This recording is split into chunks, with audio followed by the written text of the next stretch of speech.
Imagine a person with retinitis pigmentosa walking through their home, tracing familiar paths in low light, relying on memory more than vision. Their photoreceptors, the cells that once captured the world, have fallen silent. But then, a new idea emerged in science. What if, instead of fixing every gene, we could teach remaining retinal cells to see light again? This is the promise of optogenetic therapy.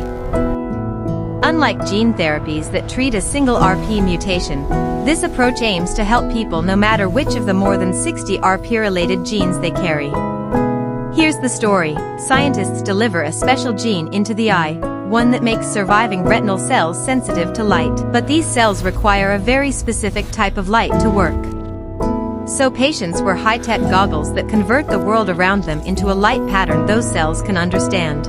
It's like giving the retina a new language. Early patients who trained with the goggles learned to detect high-contrast objects, a cup on a table, bold stripes on the ground, crosswalk lines in the street.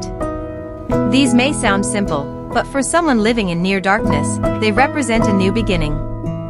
This therapy is not a complete restoration of vision yet. Patients cannot read, recognize faces, or drive, but it proves something powerful. If the original photoreceptors no longer work, we can recruit other cells to take their place.